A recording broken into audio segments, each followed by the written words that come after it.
तो विराट को टॉप 10 नए खिलाड़ियों में सबसे आखिरी नंबर पर होना चाहिए था। लेकिन चूंकि तलवार संप्रदाय के योद्धाओं जैसे माया, आयु और नलिनी ने जानबूझकर अपनी ताकत रोके रखी थी और उसे आगे बढ़ने दिया, इसलिए विराट, जिसे नए खिलाड़ियों की रैंकिंग में सबसे नीचे होना चाहिए था, वो पहले नंबर पर आ गया।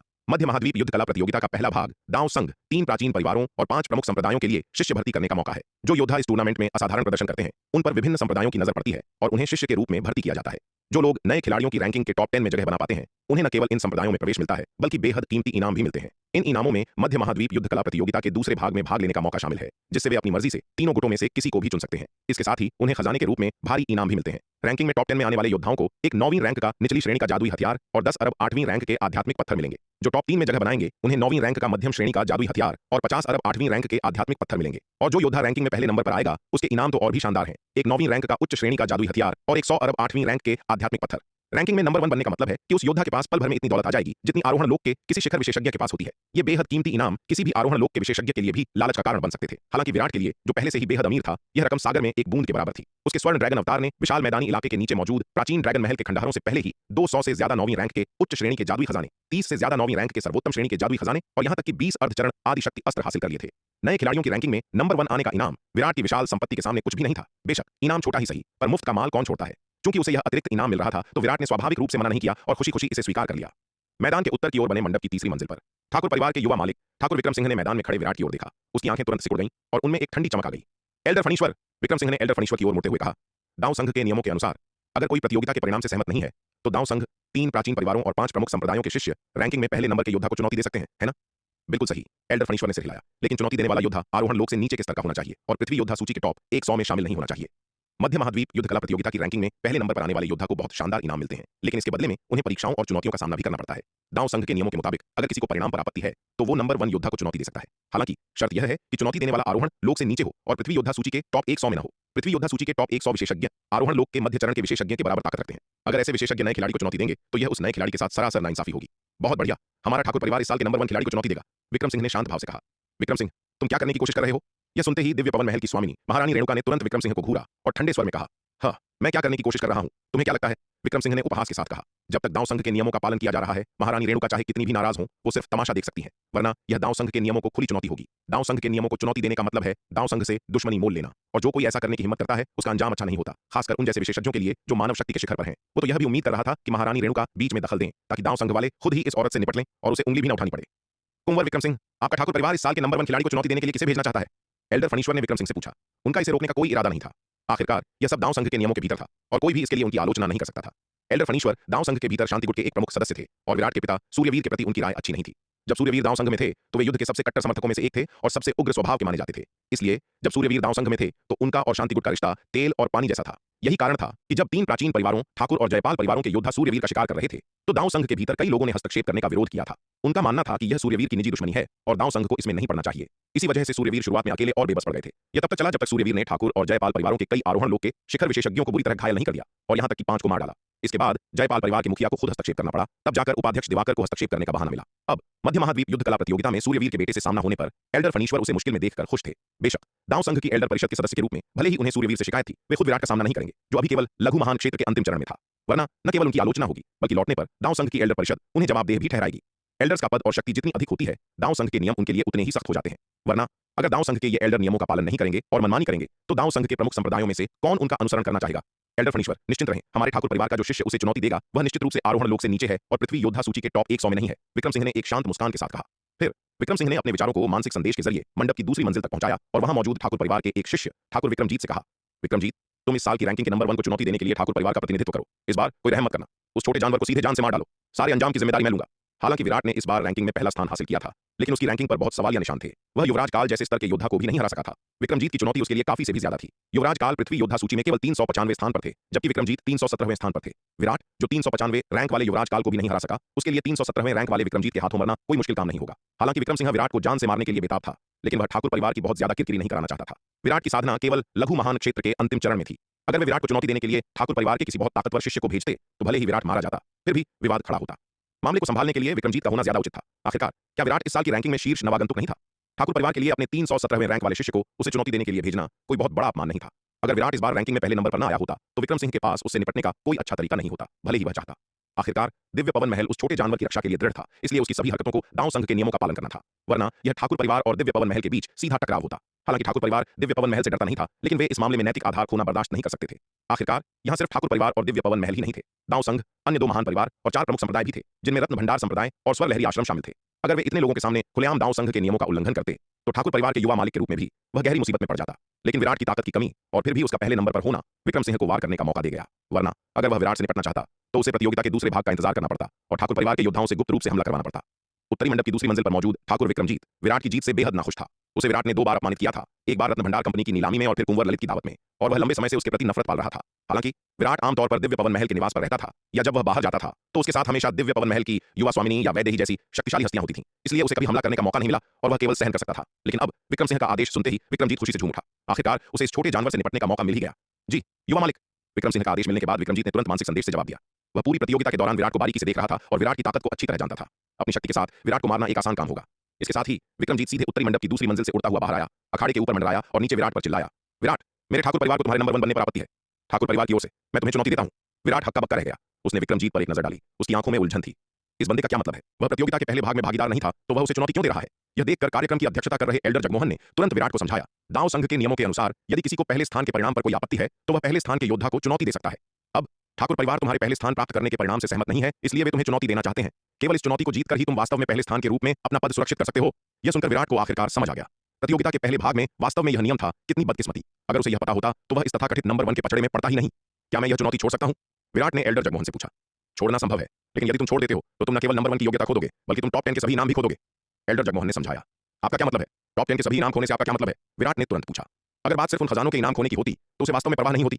आखिरकार वह पहले से ही अविश्वसनीय रूप से अमीर था और उसे इतने छोटे इनाम की आवश्यकता नहीं थी। इतनी छोटी सी रकम के लिए अपना असली पत्ता खोलना एक बहुत बड़ा नुकसान होगा। लेकिन अगर वह मध्य महाद्वीप युद्ध कला प्रतियोगिता के दूसरे भाग में भाग लेने की योग्यता भी खो देता तो वह इस लड़ाई को नहीं छोड़ सकता था। आखिरकार प्रतियोगिता का दूसरा भाग ही असली आकर्षण था। हालांकि वह दूसरे भाग की बारीकियों को नहीं जानता था, लेकिन वह जानता था कि यह बेहद महत्वपूर्ण है। इसका सीधा मतलब है कि यदि तुम इस चुनौती को स्वीकार करना छोड़ देते हो तो तुम दांव संघ का दांव संतान बनने की योग्यता सहित सभी पुरस्कार खो दोगे। एल्डर जगमोहन ने उसकी ओर देखते हुए कहा। दांव संघ का नवीनतम नियम यह है कि बिना लड़े आत्मसमर्पण करने वालों को दांव संतान के रूप में भर्ती नहीं किया जाएगा। यह सुनकर विराट का चेहरा सख्त हो गया। धत्त तेरे की, यह तो बहुत नाइंसाफी है। क्या यह उसे इस लड़ाई को स्वीकार करने के लिए मजबूर करना नहीं है? इस प्रतियोगिता में भाग लेने का उसका सबसे महत्वपूर्ण उद्देश्य दांव संघ में शामिल होना और दांव संतान बनना था, क्योंकि उसे अभी भी लीलावती को ठाकुर परिवार से बचाना था। एल्डर रमेश्वर के शब्दों के अनुसार लीलावती को ठाकुर परिवार से बचाने के लिए उसे 100 वर्षों के भीतर दिव्य विकास लोक को तोड़ना होगा और दांव संघ में शामिल होकर उसके भीतर एक महत्वपूर्ण व्यक्ति बनना होगा।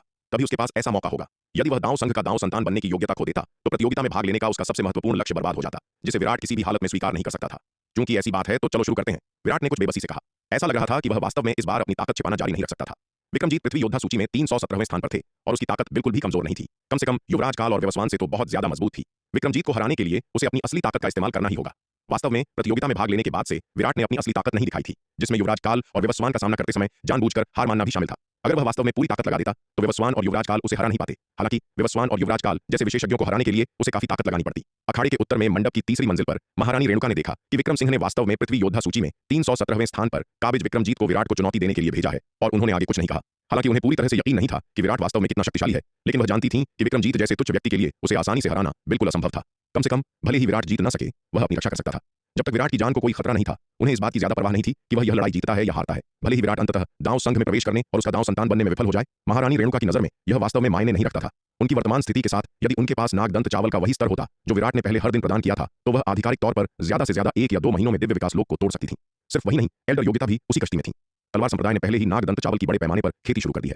अपने वर्तमान प्रचुर संसाधनों के साथ तलवार संप्रदाय आसानी से 100 वर्षों के भीतर दिव्य पवन महल में 1 दर्जन या 20 और दिव्य विकास लोक के विशेषज्ञों को जोड़ सकता है। एक बार जब दिव्य पवन महल के पास 1 दर्जन या 20 दिव्य विकास लोक विशेषज्ञ और बड़ी संख्या में आरोहण लोक विशेषज्ञ होंगे तो ठाकुर परिवार, जो 3 प्राचीन परिवारों में से एक है, भी बिल्कुल आसानी से दिव्य पवन महल का सामना करने की हिम्मत नहीं करेगा। उस समय ठाकुर परिवार निश्चित रूप से लीलावती को बिना किसी नुकसान के आज्ञाकारी रूप से वापस भेज देगा। सिर्फ एक लीलावती की खातिर ठाकुर परिवार कभी भी दिव्य पवन महल का सामना करने की हिम्मत नहीं करेगा, जिसके पास 1 दर्जन या उससे अधिक दिव्य विकास लोक विशेषज्ञ और बड़ी संख्या में आरोहण लोक विशेषज्ञ हैं। विक्रम सिंह के केवल ठाकुर परिवार का युवा मालिक होने की बात तो छोड़िए, अगर ठाकुर परिवार का मुखिया भी ऐसा करने की हिम्मत करता तो उसे निश्चित रूप से ठाकुर परिवार के एल्डर्स द्वारा उसके पद से हटा दिया जाता। इसलिए महारानी रेणुका को लगा कि लीलावती को बचाया जा सकता है या नहीं, इस बारे में विराट की मौजूदा चिंता पूरी तरह से अनावश्यक थी।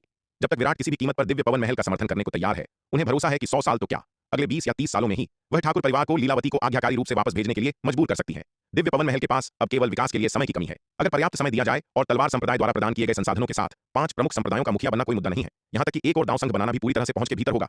उत्तरी मंडप की दूसरी मंजिल पर जब इनने मंडप से बाहर उड़े विक्रमजीत पर एक नजर डाली, सिर हिलाया और आह भरी। विक्रमजीत पृथ्वी योद्धा सूची का महज 317वें नंबर का योद्धा विराट को चुनौती देने की हिम्मत कर रहा था।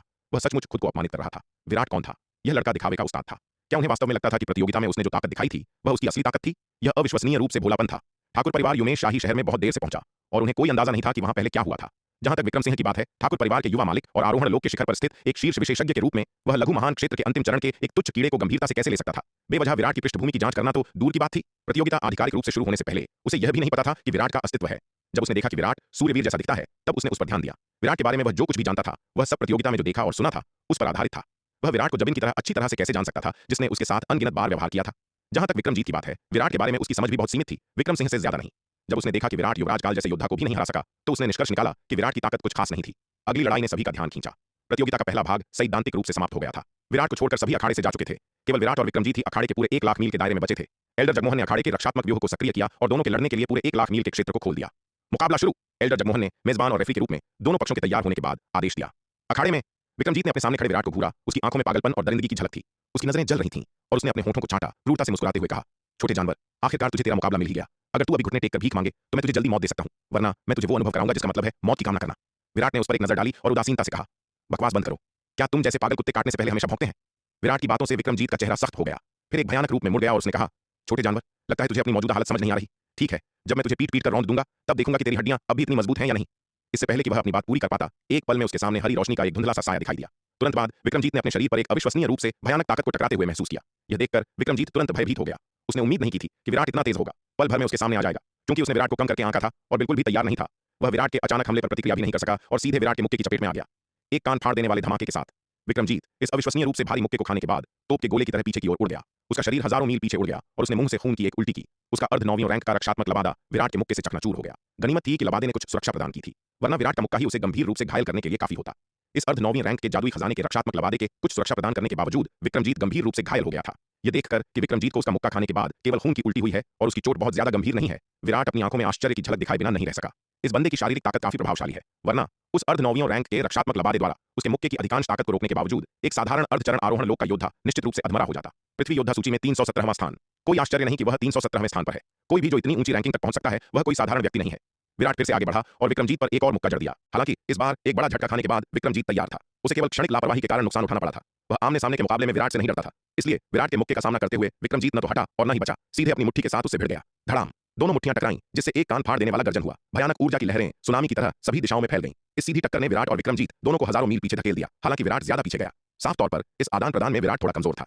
यह देखकर विराट की आंखों में एक विचारशील भाव आ गया। ऐसा लग रहा था कि आक्रामक शक्ति के मामले में वह अभी भी इस आदमी से थोड़ा कमजोर था। हालांकि उसने उस मुक्के में किसी भी युद्ध कला तकनीक का उपयोग नहीं किया था, फिर भी उसने अपनी पूरी ताकत का इस्तेमाल किया था। फिर भी वह पूरी ताकत की टक्कर में थोड़ा नुकसान में था, तब भी जब विक्रमजीत को पहले ही एक मुक्का पड़ चुका था। यह देखकर कि सीधी टक्कर में विराट केवल थोड़ा ही नुकसान में है, विक्रमजीत हैरान और क्रोधित दोनों था। यह आदमी इतना मजबूत कैसे हो सकता है? इतना शक्तिशाली व्यक्ति युवराज काल से इतनी आसानी से कैसे हार सकता है? इस पल विक्रमजीत को आखिरकार समझ आ गया कि विराट ने पिछली प्रतियोगिता में अपनी पूरी ताकत का इस्तेमाल नहीं किया था। यहां तक कि युवराज काल के खिलाफ अपनी लड़ाई में भी वह अपनी ताकत छिपा रहा था। अब विक्रमजीत ने खुद को पूरी तरह से अपमानित महसूस किया। उसका गुस्सा अपने चरम पर पहुंच गया। धड़ाम, अचानक विक्रमजीत से एक हिंसक आभा फूटी जो धधकती लपटों से घिरी हुई थी। छोटे जानवर, क्या तुझे लगता है कि तू अपनी तुच्छ ताकत के साथ अपने बाप का मुकाबला कर सकता है? अब मैं तुझे तेरे बाप की असली ताकत दिखाऊंगा। विक्रमजीत दहाड़ा। उसकी आंखें लाल थीं। इस पल उसने अब और संकोच नहीं किया, सीधे अपनी शक्तिशाली युद्ध तकनीक प्रलय अग्नि मुट्ठी को उजागर कर दिया। तो क्या हुआ अगर विराट ने अपनी ताकत छिपाई थी? जब तक वह अपनी असली शक्ति का उपयोग करता, वह निश्चित रूप से विराट को हरा सकता था। उसने यह मानने से इनकार कर दिया कि विराट उसका प्रतिद्वंद्वी हो सकता है। विक्रमजीत की आकृति चमकी और उसने विराट पर एक मुक्का मारा। उसका पूरा शरीर धधकती लपटों में लिपटा हुआ था, जैसे एक विशाल आग का गोला विराट की ओर बढ़ रहा हो। यह देखकर विराट जानता था कि वह अब अपनी ताकत नहीं छिपा सकता। विक्रमजीत बहुत शक्तिशाली था और इस लड़ाई में वह आत्मा ताबीज, कठपुतलियों या 9वीं रैंक या उससे ऊपर के जादुई हथियारों का उपयोग नहीं कर सकता था। विक्रमजीत को हराने के लिए उसे अपनी असली शक्ति को उजागर करना ही होगा। धड़ाम, विराट ने लड़ने की मुद्रा अपनाई। युद्ध ड्रैगन मुट्ठी की 17वीं चाल चली और विक्रमजीत को मुक्का मारा। रोर! अखाड़े में एक गहरी ड्रैगन की दहाड़ गूंजी और विराट के चारों ओर एक स्पष्ट, लगभग ठोस ड्रैगन के आकार का साया दिखाई दिया। अतुलनीय रूप से शक्तिशाली मुट्ठी के संकल्प से बना ड्रैगन के आकार का साया धधकते आग के गोले से टकराया, जिससे एक कान फाड़ देने वाला गर्जन हुआ। धधकते आग के गोले को मुट्ठी के संकल्प से बने ड्रैगन के आकार के साये ने तुरंत चकनाचूर कर दिया और विराट की मुट्ठी के संकल्प से बना ड्रैगन का साया भी धधकते आग के गोले से जलकर नष्ट हो गया। विराट को इस मुक्के से एक बार फिर हजारों मील पीछे धकेल दिया गया। उसके अर्ध 9वीं रैंक के रक्षात्मक लबादे पर अभी भी हल्के जलने के निशान दिखाई दे रहे थे। यह देखकर विराट की नजरें थोड़ी सी कुट गईं। विक्रमजीत की ताकत को वास्तव में कम करके नहीं आंका जा सकता था। उसकी अंतिम तकनीक काफी शक्तिशाली थी, यहां तक कि विराट की अपनी युद्ध ड्रैगन मुट्ठी के 17वें रूप से भी थोड़ी बेहतर थी। दोनों मुकाबलों में विराट नुकसान में था, लेकिन विक्रमजीत ने हार नहीं मानी। वह आगे बढ़ा और फिर से झपटा। फिर दोनों के बीच एक भयंकर युद्ध छिड़ गया। अखाड़े के उत्तरी मंडप की पहली मंजिल पर व्यवस्वान ने अखाड़े में लड़ाई देखी और ठंडेपन से हिंग के बिना नहीं रह सका। जैसा कि उम्मीद थी, विराट की ताकत उससे कहीं अधिक थी जितना वह दिखाई देता था। दूसरे शब्दों में, विराट अपनी लड़ाई में इतनी जल्दी कैसे हार सकता था? विराट के व्यक्तित्व को देखते हुए भले ही वह कमजोर होता, वह कड़वाहट से लड़ता। विराट कभी भी आसानी से हार मानने वाला नहीं था। विराट की त्वरित हार का एकमात्र स्पष्टीकरण यह था कि उसने जानबूझकर ऐसा किया था। अब ऐसा लग रहा था कि वास्तव में यही बात थी। अगर उसने अपनी पिछली लड़ाई में अपनी मौजूदा ताकत का इस्तेमाल किया होता तो वह विराट के लिए बिल्कुल भी मुकाबला नहीं होता। उत्तरी मंडप की तीसरी मंजिल पर विक्रम सिंह ने अखाड़े में चल रहे दृश्य को देखा। उसका चेहरा गंभीर हो गया। हालांकि इस लड़ाई में विक्रमजीत का पलड़ा भारी था, लेकिन उसने विराट को पूरी तरह से कुचला नहीं था जैसा कि उसने उम्मीद की थी। विराट की ताकत अनुमान से कहीं अधिक थी। यह छोटा जानवर अपनी असली ताकत छिपा रहा था। इतना शक्तिशाली, केवल लघु महान क्षेत्र के अंतिम चरण के साधना स्तर पर इतनी भयानक युद्ध शक्ति होना, यह मार्शल प्रतिभा वास्तव में अभूतपूर्व है। रत्न भंडार संप्रदाय के संप्रदाय प्रमुख सेठ लालचंद अखाड़े में लड़ाई देखते हुए आश्चर्य से चिल्लाए बिना नहीं रह सके।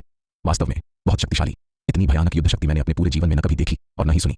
शर्मा परिवार के एल्डर शशांक शर्मा ने भी आश्चर्य से कहा, यहां तक कि शक्ति सिंधु महाद्वीप के इतिहास में भी समान स्तर पर इतनी भयानक ताकत वाला कोई योद्धा कभी नहीं हुआ। वास्तव में ऐसी मार्शल प्रतिभा अभूतपूर्व और अद्वितीय है। यहां तक कि उसके पिता सूर्यवीर अपने साधना स्तर पर कभी भी यह हासिल नहीं कर सकते थे। स्वर लहरी आश्रम की प्रमुख साध्वी स्वरा ने अपनी आंखों में पूरी तरह से सदमे के साथ कहा, ऐसा लगता है कि दांव संघ की नंबर 1 प्रतिभा का खिताब वास्तव में इसी युवा मित्र का है जिसका उपनाम विराट है। सेठ लालचंद ने आह भरी। केवल लघु महान क्षेत्र के अंतिम चरण के साधना स्तर के साथ विराट का नए खिलाड़ियों की रैंकिंग के टॉप 10 में प्रवेश करना पहले ही वहां मौजूद सभी लोगों को हैरान कर चुका था। लेकिन अब उन्हें पता चला कि विराट अपनी असली ताकत छिपा रहा था। जब विराट ने अपनी असली शक्ति का प्रदर्शन किया तो वहां मौजूद हर कोई तुरंत हैरान रह गया। केवल लघु महान क्षेत्र के अंतिम चरण के साधना स्तर वाले व्यक्ति के लिए इतनी भयानक युद्ध शक्ति का प्रदर्शन करना पूरे शक्ति सिंधु महाद्वीप के इतिहास में भी अभूतपूर्व था। हम उसे अभी दांव संघ की नंबर 1 प्रतिभा कहना थोड़ा ज्यादा हो जाएगा, पशुपालन संप्रदाय के नेता महंत गजेंद्र ने कहा। एक बाल प्रतिभा जरूरी नहीं कि एक महान वयस्क बने। हालांकि अभी उसका प्रदर्शन अद्भुत है, इसका मतलब यह नहीं है कि जब वह आरोहण लोक में जाएगा तो वह उतना ही अद्भुत होगा। शायद उसने अपनी क्षमता का अभी ज्यादा इस्तेमाल कर लिया है और जब वह आगे बढ़ेगा तो उसका प्रदर्शन औसत होगा। संप्रदाय नेता महंत की बातें आधारहीन नहीं है। मैं बस उम्मीद करता हूं कि विराट नाम का यह युवा मित्र इतना अद्भुत प्रदर्शन करना जारी रख सके। यह हमारे दांव संघ और मानव जाति के लिए वरदान होगा। शर्मा परिवार के एक एल्डर शशांक शर्मा ने मुस्कुराते हुए कहा। महंत गजेंद्र ने जो कहा वह असंभव नहीं था।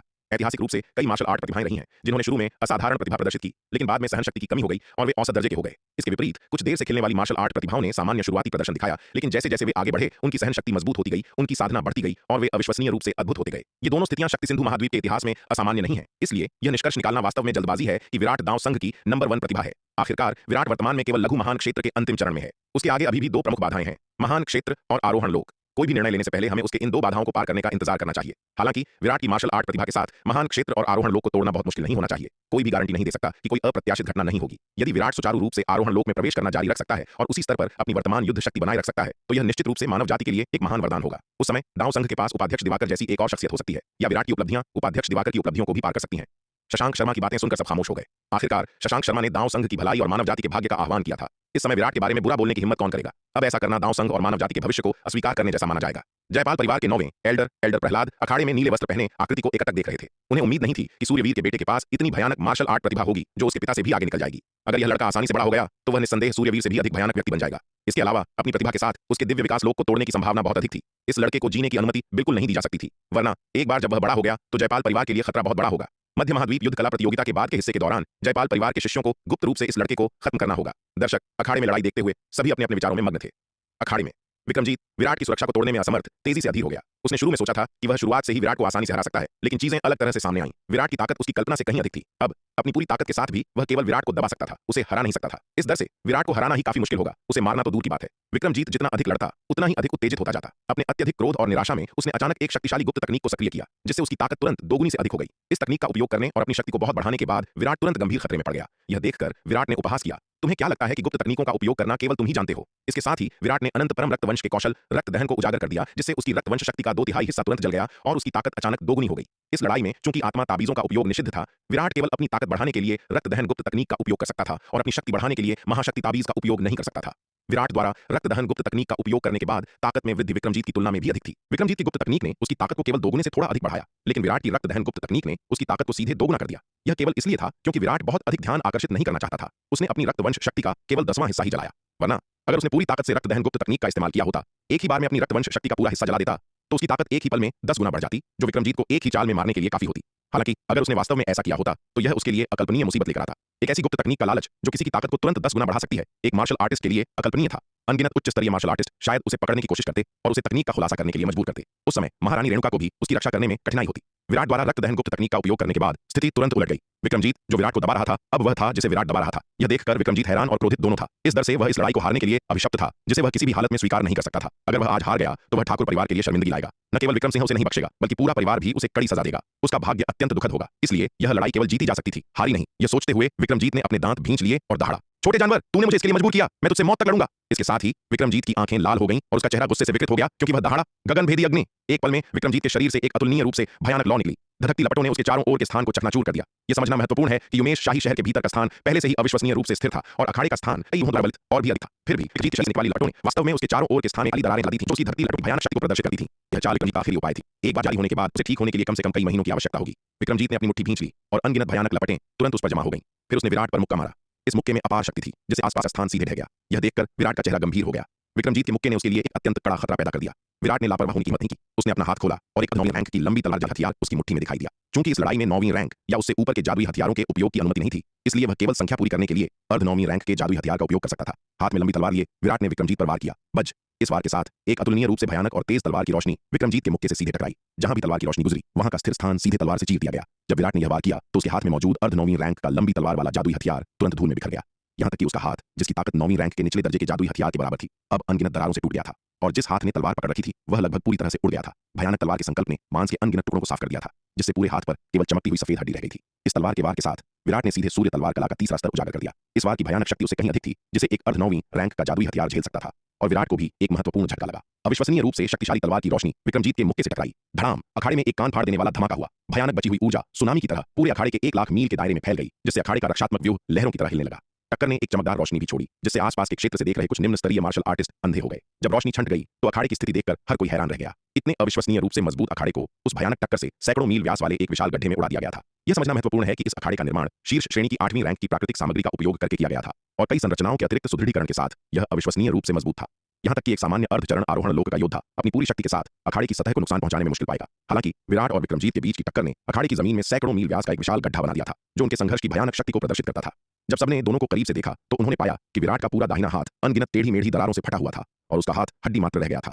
यहां तक कि उसका अर्ध 9वीं रैंक का रक्षात्मक लबादा भी टक्कर में फट गया और नष्ट हो गया। ऐसा लग रहा था कि विराट गंभीर रूप से घायल है, लेकिन जब सबने मुड़कर विक्रमजीत को देखा तो उन्हें एहसास हुआ कि विराट की चोटें उसकी तुलना में कुछ भी नहीं थीं, जो उन्होंने अभी देखी थीं। इस पल विक्रमजीत जमीन पर लेटा हुआ था, खून से लथपथ, अभी भी उठने में असमर्थ। उसकी चोटों की गंभीरता वास्तव में भयावह थी। इस लड़ाई का परिणाम अब तय था। विराट ने अखाड़े के ऊपर एल्डर जगमोहन की ओर देखा और हल्का मुस्कुराते हुए कहा, एल्डर जगमोहन, अब मैं खुद को इस परीक्षा में पास मानता हूं। हाँ, तुम यह लड़ाई जीत गए। नए खिलाड़ियों की रैंकिंग में शीर्ष स्थान अब सुरक्षित है। एल्डर जगमोहन ने उस पर एक नजर डाली और सिर हिलाया। जैसे ही वह बोले, एल्डर जगमोहन विराट को अखाड़े से बाहर निकालने के लिए रक्षात्मक व्यूह को सक्रिय करने ही वाले थे, लेकिन उसी क्षण उनकी पुतलियां अचानक सिकुड़ गईं और वह तीखे स्वर में चिल्लाए, विक्रमजीत, तुम क्या कर रहे हो? एल्डर जगमोहन की चिल्लाहट सुनकर विराट को अचानक अपनी ओर आती हुई एक अविश्वसनीय रूप से भयानक संकट की भावना महसूस हुई। विराट विक्रमजीत को देखने के लिए मुड़ा, केवल यह देखने के लिए कि विक्रमजीत संघर्ष करके अपने पैरों पर खड़ा हो रहा था, अपना हाथ लहरा रहा था और प्रकाश की एक किरण उसकी ओर चल पड़ी थी। इस पल विक्रमजीत ने वास्तव में उसके खिलाफ एक अविश्वसनीय रूप से शक्तिशाली आक्रामक गुप्त हथियार का उपयोग किया था। प्रतियोगिता के नियमों के अनुसार इस लड़ाई में ताबीज, गुप्त हथियार, कठपुतलियों और 9वीं रैंक या उससे ऊपर के जादुई हथियारों का उपयोग निषिद्ध था। हालांकि हार स्वीकार करने को तैयार न होने पर विक्रमजीत ने विराट से हारने के बाद सीधे एक अत्यंत शक्तिशाली आक्रामक गुप्त हथियार का उपयोग किया। सफेद रोशनी को अपनी ओर आते देख विराट को अपने शरीर में सिहरन दौड़ती महसूस हुई। यह आक्रामक गुप्त हथियार पूरी तरह से उस पर लॉक हो गया था। विराट को यकीन था कि अगर उसने इस समय चकमा देने का फैसला किया तो वह इस आक्रामक गुप्त हथियार के तहत निश्चित रूप से मर जाएगा। इस नाजुक पल में विराट ने एक निर्णायक कदम उठाया, अपना हाथ लहराया और एक विशाल क्षैतिज तलवार जैसा राक्षसी हथियार उसके सामने दिखाई दिया। यह क्षैतिज तलवार जैसा राक्षसी हथियार बेहद बड़ा था। जिस पल विराट ने इसे निकाला, इसने उसे पूरी तरह से सुरक्षित कर लिया। जैसे ही विराट ने इस क्षैतिज तलवार जैसे राक्षसी हथियार को निकाला, सफेद रोशनी पहले ही टकरा चुकी थी। धड़ाम! सफेद रोशनी राक्षसी तलवार के ब्लेड से टकराई, जिससे तुरंत एक कान फाड़ देने वाली दहाड़ निकली। भयानक प्रभाव ने तुरंत एक अविश्वसनीय रूप से हिंसक ऊर्जा तूफान को उकसाया, जो ज्वार की लहर की तरह बाहर की ओर बह गया। हा, विराट मर जा! जिस क्षण उसने अपना आक्रामक खजाना छोड़ा, विक्रमजीत पागलों की तरह हंसा। उसकी आंखें खून से लाल थीं। यह आक्रामक खजाना उसके पिता द्वारा बड़ी कीमत पर व्यक्तिगत रूप से तैयार किया गया था। उसके पिता ठाकुर परिवार में एक अत्यंत शक्तिशाली अर्धचरण दिव्य विकास लोक विशेषज्ञ थे और यह आक्रामक खजाना एक बार जारी होने के बाद आरोहण लोक के अंतिम चरण के विशेषज्ञ के पूर्ण शक्ति हमले के बराबर था। उसने यह मानने से इनकार कर दिया कि विराट इतने भयानक हमले से बच सकता है। आखिरकार विक्रम सिंह ने पहले ही कहा था कि जब तक विराट मारा जाता है, वह सभी परिणामों की जिम्मेदारी लेगा। उसे किस बात का डर था? हमलावर खजाने ने विराट को पीछे की ओर उड़ा दिया, उसे और उसकी विशाल राक्षसी तलवार को हजारों मील दूर भेज दिया। उसका शरीर उसके पीछे रक्षात्मक व्यूह की प्रकाश बाधा से भारी रूप से टकराया, जिससे पूरी बाधा हिंसक रूप से हिल गई। प्रभाव के बाद विराट बाधा से नीचे फिसल गया और जमीन पर गिर गया। विशाल राक्षसी तलवार भी गिर गई, उसे ढक लिया। एक पल के लिए विराट पूरी तरह से शांत था। घटनाओं का यह मोड़ इतनी अचानक आया कि एल्डर जगमोहन को भी प्रतिक्रिया करने का समय नहीं मिला। इसके अलावा जब विक्रमजीत ने विराट पर हमलावर खजाने का इस्तेमाल किया तो अखाड़े की रक्षात्मक बाधा अभी सक्रिय भी नहीं हुई थी। भले ही एल्डर जगमोहन मदद करना चाहते हो, वह हस्तक्षेप नहीं कर सकते थे। अखाड़े की रक्षात्मक बाधा बेहद मजबूत थी। एल्डर जगमोहन की ताकत के साथ भी इसे तोड़ने में कम से कम 3 सांसों का समय लगेगा।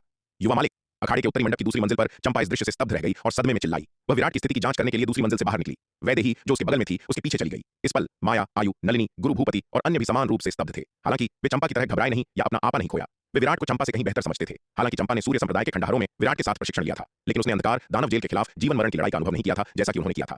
अंधकार दानव जेल के साथ उनका टकराव मौत के साथ एक सच्ची मुठभेड़ थी, अविश्वसनीय रूप से खतरनाक। जब विराट अभी भी कमजोर था तब भी वह दुर्जय अंधकार दानव जेल के भीतर अविश्वसनीय रूप से खतरनाक लड़ाइयों से बचने में सक्षम था। अपने असाधारण रूप से शक्तिशाली अस्तित्व कौशल के साथ वह संभवतः विक्रमजीत के हाथों कैसे गिर सकता था। इसके अलावा भले ही विराट वास्तव में इस बार विक्रमजीत द्वारा मारा गया हो, इसका मतलब केवल एक भौतिक शरीर का नुकसान होगा। इसके अलावा विराट के पास अभी भी 2 अन्य शरीर थे। यह वास्तव में उसका अंत नहीं होगा। अखाड़े के उत्तरी मंडप की तीसरी मंजिल पर जब महारानी रेणुका ने अखाड़े में सामने आ रहे दृश्य को देखा तो उनका दिमाग तुरंत हिल गया। उनका चेहरा मौत की तरह पीला पड़ गया और वह अपनी सीट से खड़े होने से खुद को रोक नहीं सकी। जैसे ही वह विराट की स्थिति की जांच करने के लिए मंडप से अखाड़े के लिए उड़ान भरने वाली थी, विशाल राक्षसी तलवार अचानक हिल गई। अगले ही पल वह पलट गई और खून से लथपथ एक आकृति धीरे धीरे जमीन से उठी। यह देखकर महारानी रेणुका ने राहत की थोड़ी सांस ली। शुक्र है विराट उस आक्रामक खजाने से तुरंत नहीं मारा गया था। उसके पास मौजूद उपचार गोलियों के साथ वह नहीं मरेगा। दूसरी ओर विक्रम सिंह, महंत गजेंद्र, अधिपति लोकेश और एल्डर प्रहलाद ने शुरू में खुशी का संकेत दिखाया जब उन्होंने विराट को विक्रमजीत के आक्रामक खजाने द्वारा उड़ा दिए जाते देखा। अगर विराट मारा जाता तो यह उनके लिए जश्न का कारण होता। उन्होंने कल्पना की कि अगर सूर्यवीर को पता चलता कि उसका बेटा मारा गया है तो यह कितना रोमांचक होता। जैसे ही वे अहंकारी महसूस कर रहे थे, उन्होंने अचानक राक्षसी तलवार को पलटते देखा और विराट फिर से खड़ा हो गया। यह देखकर उनके चेहरे के भाव बदल गए। यह छोटा जानवर वास्तव में भाग्यशाली था। इतना शक्तिशाली आक्रामक हथियार भी उसे नहीं मार सका। अखाड़े में विराट खड़ा हुआ, अपने चेहरे से खून पहुंचा और एक नवजीवन संजीवनी गोली निकल ली। गोली की अपार शक्ति के तहत विराट की अपनी सर्वोच्च मार्शल काया के साथ, जिसका 9/10वां हिस्सा एक जन्मजात दांव शरीर में बदल गया था, जो उसे अविश्वसनीय रूप से मजबूत वसूली क्षमता प्रदान करता था। संयुक्त प्रभावों के कारण उसकी भारी चोटें एक दृश्य गति से तेजी से ठीक हो गईं। विराट ने दूर विक्रमजीत को घूरा। उसकी आंखों में एक ठंडी चमक थी। वह कमबख्त कुत्ता, वह इस बार लगभग मारा ही गया था। अगर उसने उस नाजुक पल में निर्णायक रूप से काम नहीं किया होता तो तुरंत अपने 9वीं रैंक के शीर्ष गुणवत्ता वाले क्षैतिज तलवार जादुई हथियार को हमले की अधिकांश शक्ति को रोकने के लिए ढाल के रूप में नहीं खींचा होता तो उसकी मौत निश्चित थी। फिर भी उसे बेहद गंभीर चोटें आईं। उसका पूरा शरीर लगभग ढह गया। क्योंकि दूसरा पक्ष उसकी जान लेने की कोशिश में इतना क्रूर था, पहले नियम तोड़ रहा था तो उसे विनम्र क्यों होना चाहिए। इस विचार के साथ विराट का मन विचलित हो गया और सैकड़ों अर्ध 9वीं रैंक के लंबी तलवार जादुई हथियार तुरंत उसके चारों ओर दिखाई दिए। विक्रमजीत यह देखकर पूरी तरह से हैरान रह गया कि विराट उसके अविश्वसनीय रूप से शक्तिशाली हमले के जादुई हथियार से नहीं मारा गया था। असंभव, असंभव, तुम अभी भी जीवित कैसे हो सकते हो? विक्रमजीत ने विराट को घूरा। उसकी आंखें अविश्वास से भरी थीं। उसके हमले के जादुई हथियार की शक्ति आरोहण लोक के अंतिम चरण के विशेषज्ञ के पूर्ण शक्ति हमले के बराबर थी। यहां तक कि एक मध्य चरण आरोहण लोक विशेषज्ञ भी निश्चित रूप से इस तरह के शक्तिशाली हमले से मर जाएगा। इतनी सीधी चोट खाने के बाद विराट संभवतः कैसे जीवित रह सकता था? इस पल विक्रमजीत मदद नहीं कर सका, लेकिन उस क्षैतिज तलवार वाले राक्षसी हथियार को देखने के लिए मुड़ा जिसे विराट ने जमीन पर छोड़ दिया था। उस आक्रामक खजाने से भयानक झटका झेलने के बावजूद इस क्षैतिज तलवार वाले राक्षसी हथियार ने अपनी सतह पर बिल्कुल भी नुकसान नहीं दिखाया। यह दर्शाता है कि इसका ग्रेड निश्चित रूप से कम उच्च श्रेणी 9वीं रैंक का था। विराट के पास इतना उच्च श्रेणी का राक्षसी हथियार कैसे हो सकता था? जब विक्रमजीत सदमे और संदेह से भरा था, उसने अचानक सैकड़ों अर्ध 9वीं रैंक के लंबी तलवार जादुई हथियार विराट के चारों ओर अचानक दिखाई देते दिखे। ये सैकड़ों अर्ध 9वीं रैंक के लंबी तलवार जादुई हथियार अत्यंत तीव्र गति से घूम रहे थे। धीरे धीरे एक अविश्वसनीय रूप से गहन तलवार संरचना का निर्माण कर रहे थे। यह देखकर विक्रमजीत को खतरे का एक अतुलनीय रूप से जानलेवा एहसास हुआ। तुम क्या करना चाहते हो? विक्रमजीत ने विराट की ओर देखा और अत्यधिक आतंक में चिल्लाया। यह सुनकर विराट चुप रहा। सीधे महापंचतत्व तलवार व्यूह के 5वें स्तर को सक्रिय किया और अपनी तलवार को विक्रमजीत की ओर काट दिया। उसकी अब तक की सबसे शक्तिशाली चाल सूर्य तलवार कला का तीसरा स्तर नहीं, बल्कि महापंचतत्व तलवार व्यूह का 5वां स्तर था। हालांकि चूंकि महापंचतत्व तलवार व्यूह बैंगनी तलवार स्वामी से विरासत में मिला था, इसलिए विराट पहले इसका उपयोग करने में संकोच करता था। ऐसा न हो कि वह बैंगनी तलवार स्वामी के साथ अपने संबंधों को उजागर कर दे। लेकिन अब विराट को किसी और बात की परवाह नहीं थी। तो क्या हुआ अगर वह उजागर हो गया? दिव्य पवन महल की वर्तमान ताकत के साथ अधिपति लोकेश के प्रतिशोध से डरने की कोई आवश्यकता नहीं थी। महापंचतत्व तलवार व्यूह के 5वें स्तर के साथ विराट द्वारा किया गया तलवार का वार उसकी पिछली सूर्य तलवार कला के तीसरे स्तर से भी अधिक भयानक था। अब उसकी आत्मा की ताकत आरोहण लोक के मध्य चरण के मार्शल कलाकार के करीब पहुंचने के कारण और उसके महापंचतत्व तलवार व्यूह के अपने चरम पर होने के कारण इस वार की शक्ति एक मध्य चरण आरोहण लोक विशेषज्ञ को भी धमकी देने के लिए पर्याप्त थी। अखाड़े के उत्तर में मंडप की तीसरी मंजिल पर अधिपति लोकेश की पुतलियां विराट की तलवार के वार को देखकर सिकुड़ गईं। महापंचतत्व तलवार व्यूह, बैंगनी तलवार स्वामी की अंतिम तकनीक, क्या यह छोटा जानवर कल के बैंगनी तलवार स्वामी से संबंधित हो सकता है? उस क्षण अधिपति लोकेश के दिल में सदमे का तूफान उठ खड़ा हुआ। वर्षों पहले बैंगनी तलवार स्वामी की आकस्मिक विरासत प्राप्त करने के लिए उसने उसे नुकसान पहुंचाने की साजिश रची। दुर्भाग्य से तलवार स्वामी को गंभीर रूप से घायल करने के बावजूद उसने अंततः तलवार स्वामी को भागने दिया। वह घटना उसका सबसे गहरा रहस्य बनी रही। अप्रत्याशित रूप से इतने वर्षों के बाद उसने महापंचतत्व तलवार व्यूह का पुनरुद्धार देखा। अधिपति लोकेश ने विराट को घूरा। उसकी निगाहें प्रकाश और छाया के बीच बदल रही थी। उत्तरी मंडप की पहली मंजिल पर जब दामिनी ने विराट को महापंचतत्व तलवार व्यूह को उजागर करते देखा तो उसका दिल भी सदमे से भर गया। यह कैसे हो सकता है? विराट महापंचतत्व तलवार व्यूह कैसे जान सकता है? उसने कभी कल्पना नहीं की थी कि इस दुनिया में खुद के अलावा कोई और व्यक्ति था जो इसे जानता था। इसके अलावा यह व्यक्ति विराट था जिसके बारे में उसने हमेशा सोचा था कि वह उसके प्रति गलत इरादे रखता है। अखाड़े के दृश्य को देखकर दामिनी का दिमाग खाली हो गया। उसकी आंखें हैरानी से भर गईं। अखाड़े में अतुलनीय रूप से तेज तलवार की रोशनी को अपनी ओर काटते हुए देखकर विक्रमजीत भयभीत हो गया। उसने जल्दी से अपना हाथ लहराया, एक रक्षात्मक खजाना जारी किया जिसने उसके सामने एक प्रकाश ढाल का निर्माण किया। धड़ाम! जब अविश्वसनीय रूप से तेज तलवार प्रकाश ढाल से टकराई तो यह टूटी हुई चीनी मिट्टी की तरह दरार के साथ चकनाचूर हो गई। हालांकि इस रक्षात्मक खजाने ने अंततः विराट के अविश्वसनीय रूप से शक्तिशाली तलवार के वार को रोक दिया था। यह देखकर विक्रमजीत ने राहत की सांस ली। माता पिता दोनों के वंशज के रूप में जो अर्धचरण दिव्य विकास लोक विशेषज्ञ थे, उनके पास बहुत सारे खजाने थे। हालांकि उसके बड़े भाई ठाकुर विजय जितने नहीं, फिर भी वे 5 प्रमुख संप्रदायों के शिष्यों से कहीं अधिक थे। यह देखकर विराट की आंखें सिकुड़ गईं। हे भगवान, उस पर काफी अच्छी चीजें हैं। तुम जादुई खजाने के साथ प्रतिस्पर्धा करना चाहते हो, है ना? उस स्थिति में मैं अंत तक तुम्हारा साथ दूंगा। यह सोचते हुए विराट का मन विचलित हो गया। उसने तुरंत सैकड़ों अर्ध 9वीं रैंक के लंबी तलवार जादुई हथियारों को दूर कर दिया और अपने हाथ के एक झटके के साथ धधकती लपटों में लिपटी एक अग्नि ढाल उसकी हथेली में दिखाई दी। विराट ने अग्नि ढाल को थप्पड़ मारा और तुरंत 9 भयानक अग्नि ड्रैगन इसमें से बाहर निकले। इन अग्नि ड्रैगन में से प्रत्येक में लपटें सैकड़ों या हजारों गुना अधिक भयानक थीं, जो तब भड़कीं जब विक्रमजीत ने अपनी अंतिम चाल गगनभेदी अग्नि को उजागर किया। जैसे ही ये 9 अग्नि ड्रैगन दिखाई दिए, आसपास की जगह तुरंत जल गई और ढह गई। यहां तक कि अखाड़े को कवर करने वाला रक्षात्मक व्यूह अनगिनत मकड़ी के जाले जैसी दरारों से टूट गया था। अग्नि ढाल से बाहर उड़ने के बाद 9 अग्नि ड्रैगन तुरंत विक्रमजीत की ओर झपटे। इस दृश्य को देखकर विक्रमजीत भयभीत हो गया। उसका चेहरा मौत की तरह पीला पड़ गया। वह चिल्लाया, बचाओ! इन 9 अग्नि ड्रैगन की शक्ति बस बहुत भयानक थी। उसे बिल्कुल भरोसा नहीं था कि वह अपने रक्षात्मक खजाने के साथ उनके हमलों का सामना कर सकता है। हालांकि इस हताश क्षण में उसने एक अंतिम प्रयास किया, तुरंत अपने पास मौजूद सभी खजाने को उजागर कर दिया। उसके आक्रामक खजाने 9 अग्नि ड्रैगन की ओर उड़ गए, जबकि उसके रक्षात्मक खजाने ने सुरक्षात्मक ढाल की परतें बनाई, उसे अपने भीतर लपेट लिया। दुर्भाग्य से 9 अग्नि ड्रैगन की शक्ति बस बहुत भारी थी। विक्रमजीत के खजाने अग्नि ड्रैगन द्वारा उल्लंघन किए जाने से पहले ज्यादा देर तक नहीं टिक सके। अंत में एक चीख के बीच विक्रमजीत 9 अग्नि ड्रैगन द्वारा राख में भस्म हो गया। अखाड़े में सब कुछ बहुत तेजी से हुआ, बिजली की चमक की तरह, इतनी तेजी से कि किसी को प्रतिक्रिया करने का समय नहीं मिला, इससे पहले कि विक्रमजीत 9 अग्नि ड्रैगन द्वारा राख में बदल गया। जैसे ही विक्रमजीत 9 अग्नि ड्रैगन के बीच नष्ट हो गया, उत्तरी मंडप की तीसरी मंजिल से एक उग्र दहाड़ उठी। गुस्ताखी, तुम्हारी हिम्मत कैसे हुई छोकरे? तुरंत बाद आकाश को स्पष्ट करते हुए एक विशाल हाथ उत्तरी मंडप की तीसरी मंजिल से बाहर निकला, विराट की ओर प्रहार किया। हालांकि इससे पहले कि यह विशाल हाथ अखाड़े की रक्षात्मक प्रकाश बाधा को छू सके, इसे अचानक तेज तलवार की रोशनी से 2 टुकड़ों में काट दिया गया। महारानी रेणुका, तुमने बहुत कर दिया। महारानी रेणुका की तलवार से टकराकर विक्रम सिंह कराह उठा, तुरंत गंभीर चोट का शिकार हो गया। उसने महारानी रेणुका को घूरा, उसका चेहरा पीला पड़ गया और गुस्से में दहाड़ा, मैंने बहुत कर दिया। मुझे आश्चर्य है कि वास्तव में किसने बहुत कर दिया है। महारानी रेणुका ने विक्रम सिंह को घूरा और ठंडेपन से कहा, इस बार मैं तुम्हें बस एक चेतावनी दे रही हूं, अगर तुमने फिर से मेरे सामने इतना ढीठ होने की हिम्मत की तो मैं इतनी विनम्र नहीं होंगी। महारानी रेणुका, उस छोटे जानवर ने 9वीं रैंक के शीर्ष गुणवत्ता वाले खजाने का उपयोग करके और सार्वजनिक रूप से किसी को मारकर प्रतियोगिता के नियमों का उल्लंघन किया, और आप अभी भी उसकी रक्षा कर रही हैं। क्या आप दांव संघ के नियमों को कुछ नहीं मानती हैं? विक्रम सिंह ने महारानी रेणुका को घूरा और ठंडेपन से कहा, यह सब केवल विक्रमजीत की अपनी करनी कहा जा सकता है। महारानी रेणुका ने उदासीनता से कहा, प्रतियोगिता के नियमों का उल्लंघन पहले किसने किया? क्या तुम अंधे हो? प्रतियोगिता के नियमों का उल्लंघन किसने किया, इसे एक तरफ छोड़ दें। मैं वास्तव में यह जानना चाहता हूं कि उस बच्चे के पास 9वीं रैंक का शीर्ष गुणवत्ता वाला राक्षसी हथियार क्यों है। इस पल अधिपति लोकेश अचानक बोल पड़े। उस पर इतना उच्च श्रेणी का राक्षसी हथियार होने का मतलब क्या यह है कि उसका असुर जाति के साथ कोई संदिग्ध संबंध है? जैसे ही अधिपति लोकेश ने यह कहा, वहां मौजूद सभी लोगों के चेहरे के भाव तुरंत बदल गए। असुर जाति हमेशा से दांव संघ के लिए एक वर्जित विषय रहा है। यहां तक कि दांव संघ के भीतर शांति गुट केवल शांति वार्ता की वकालत करने की हिम्मत करता है। किसी ने कभी भी असुर जाति के साथ खुलेआम मिलीभगत करने की हिम्मत नहीं की। एक बार जब कोई असुर जाति के साथ मिलीभगत करता पाया जाता है तो दांव संघ उनसे बेरहमी से निपटने में कभी संकोच नहीं करता। अंतिम परिणाम हमेशा एक ही होता है, बिना दया के मौत। अधिपति लोकेश, यहां तक कि दांव संघ के भीतर मौजूद शांति गुट भी केवल शांति वार्ता की वकालत करने की हिम्मत करता है। किसी ने भी कभी खुले तौर पर असुर जाति के साथ मिलीभगत करने का साहस नहीं किया। एक बार जब कोई असुर जाति के साथ मिलीभगत करते हुए पाया जाता है तो दांव संघ उनके साथ बेरहमी से निपटने में कभी संकोच नहीं करता। अंतिम परिणाम हमेशा एक ही होता है, बिना किसी दया के मृत्यु। अधिपति लोकेश, आपके कहने का क्या मतलब है? दिव्य पवन महल की स्वामिनी महारानी रेणुका अधिपति लोकेश की ओर मुड़ी, उनकी आवाज बर्फ की तरह ठंडी थी। अधिपति लोकेश के शब्द वास्तव में द्वेषपूर्ण थे। एक बार जब विराट पर असुरों के साथ मिलीभगत का आरोप लग गया तो उसे विनाश का सामना करना पड़ेगा। अधिपति लोकेश ने व्यंग्यपूर्ण मुस्कान के साथ कहा, मेरा कोई और इरादा नहीं है, मैं केवल एक तथ्य बता रहा हूं। अधिपति लोकेश जो कह रहे हैं वह अकारण नहीं है। विराट केवल एक लघु महान क्षेत्र के अंतिम चरण का योद्धा है, उसके पास इतनी उच्च स्तरीय असुर कलाकृति क्यों होगी? यह मामला वास्तव में अत्यधिक संदिग्ध है। इसी पल पशुपालन संप्रदाय के प्रमुख महंत गजेंद्र भी बोल पड़े। अब जब दिव्य पवन महल धीरे धीरे उनके पशुपालन संप्रदाय पर भारी पड़ने लगा था तो महंत गजेंद्र स्वाभाविक रूप से दिव्य पवन महल पर प्रहार करने का ऐसा कोई अवसर हाथ से नहीं जाने देना चाहते थे। विराट के पास मौजूद 9वीं रैंक की शीर्ष स्तरीय असुर कलाकृति उसे एक गुप्त क्षेत्र में मिली थी। उस क्षेत्र में एक बार असुर जाति और स्थानीय मनुष्यों के बीच एक भीषण युद्ध हुआ था। वहां न केवल असुरों द्वारा छोड़ी गई कई असुर कलाकृतियां थीं, बल्कि कई असुर शव भी थे। यदि आपको विश्वास नहीं है तो आप पवनगढ़ राजवंश में स्थित उस गुप्त क्षेत्र में जाकर स्वयं देख सकते हैं। महारानी रेणुका ने भावहीन होकर कहा। बात यहां तक आ गई थी और उनके पास ऐसा करने के अलावा कोई विकल्प नहीं था। दांव संघ के लिए नवधारा महाद्वीप को खोलना और इसके योद्धाओं को प्रवेश करने देना विराट पर असुरों के साथ मिलीभगत का आरोप लगने से कहीं बेहतर था। वर्तमान में केवल इसी तरीके से वह विराट को संदेह से मुक्त कर सकती थी। महारानी रेणुका के शब्दों को सुनकर कमरे में थोड़ी देर के लिए सन्नाटा छा गया। यदि महारानी रेणुका जो कह रही थी वह सच था तो विराट के पास 9वीं रैंक की शीर्ष स्तरीय असुर कलाकृति होना वास्तव में कोई बड़ी बात नहीं थी।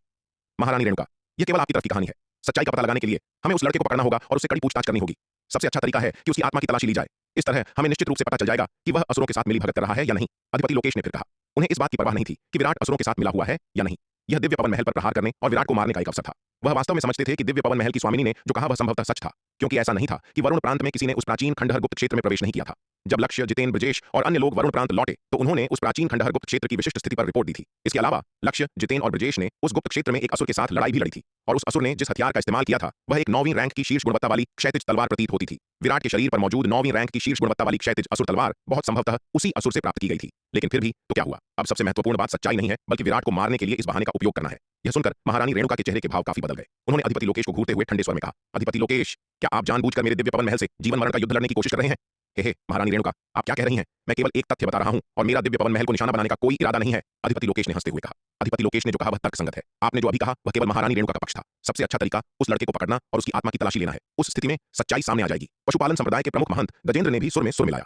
वास्तव में अधिपति लोकेश का तरीका एक अचूक योजना है। महारानी रेणुका, इस मामले में बाधा डालने की आपकी जिद बताती है कि इसमें कुछ संदिग्ध लेन देन शामिल हो सकता है। ठाकुर विक्रम सिंह ने कहा।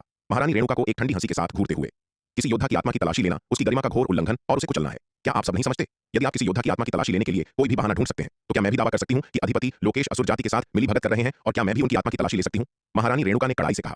विराट के रहस्य बहुत बड़े हैं। एक बार उसकी आत्मा की तलाशी ली गई तो जो रहस्य सामने आएंगे वे निश्चित रूप से पूरे दांव संघ को पागल कर देंगे। यहां तक कि एक दिव्य विकास लोक के विशेषज्ञ के लिए भी इतने बड़े प्रलोभन का विरोध करना असंभव होगा। विराट ने उनके दिव्य पवन महल को जो रहस्य पेश किए थे, प्राचीन महाद्वीप का झरना जल, उन्नत नागदंत चावल और स्थानांतरण व्यूह, वे ही एक दिव्य विकास लोक के विशेषज्ञ को भी पागल करने के लिए काफी है।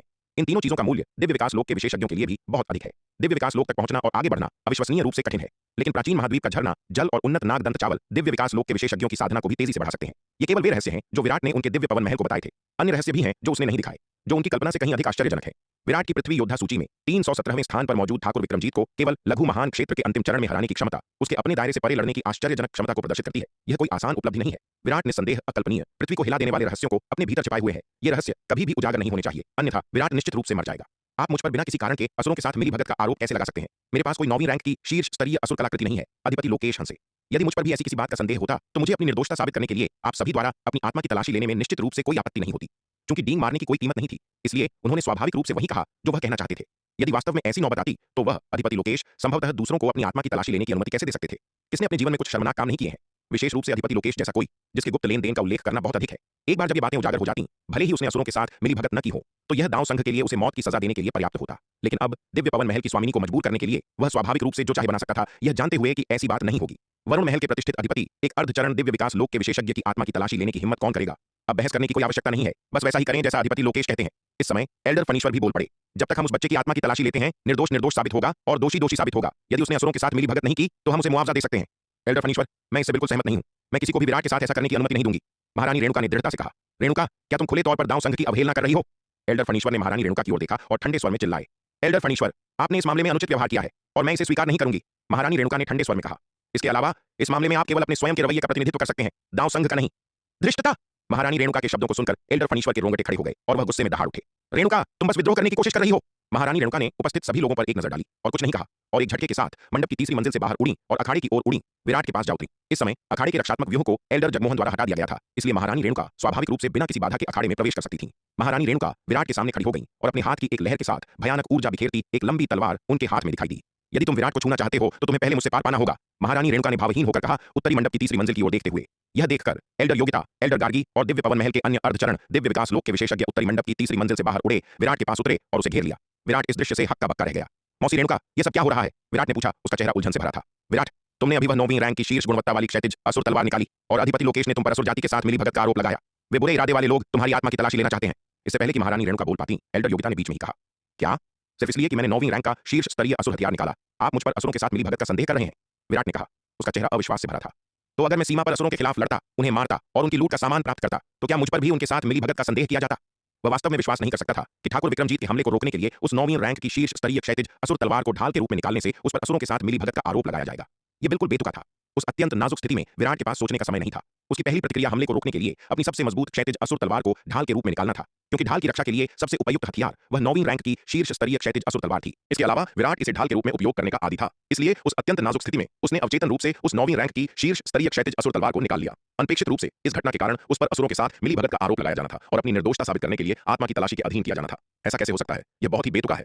वैदेही, जो विराट के पास उतरी थी, यह सुनकर अविश्वास में चिल्लाई। इससे पहले जब वैदेही और चंपा ने विराट को ठाकुर विक्रमजीत के आक्रामक जादुई हथियार से घायल देखा था, तो वे पहले ही उत्तरी मंडप की दूसरी मंजिल से बाहर उड़ चुकी थीं। एल्डर जगमोहन द्वारा अखाड़े के रक्षात्मक व्यूह को हटाने के बाद चंपा उसकी स्थिति की जांच करने के लिए विराट की ओर दौड़ी और वैदेही स्वाभाविक रूप से पीछे पीछे आई। वह अब चंपा की पिछलग्गू बन गई थी, हर मोड़ पर उसकी खुशामद करती थी। आखिरकार चंपा से उसे मिलने वाले लाभ बहुत अधिक थे। जब तक वह चंपा के साथ थी, उसके पास गोलियों और ताबीज की एक अटूट आपूर्ति थी और यहां तक कि उच्च ग्रेड 9वीं रैंक के जादुई हथियार भी प्राप्त कर सकती थी। ओह, तुम्हें इसमें शामिल गंदी चालों के बारे में कोई जानकारी नहीं है। वे बस इसे विराट पर हमला करने और हमारे दिव्य पवन महल पर प्रहार करने के अवसर के रूप में उपयोग कर रहे हैं। अंततः ऐसा इसलिए है क्योंकि सूर्यवीर ने उस समय बहुत से दुश्मन बनाए थे। यह बच्चा विराट बस अपने पिता के किए की सजा भुगत रहा है। एल्डर योगिता ने लाचारी से कहा, यह बिल्कुल बेतुका है। ये लोग व्यक्तिगत प्रतिशोध के लिए अपने पद का उपयोग करने की हिम्मत करते हैं। यह सुनकर वैदेही ने गुस्से में कहा। अखाड़े में घटनाओं के अचानक मोड़ ने आसपास के सभी लोगों को स्तब्ध कर दिया।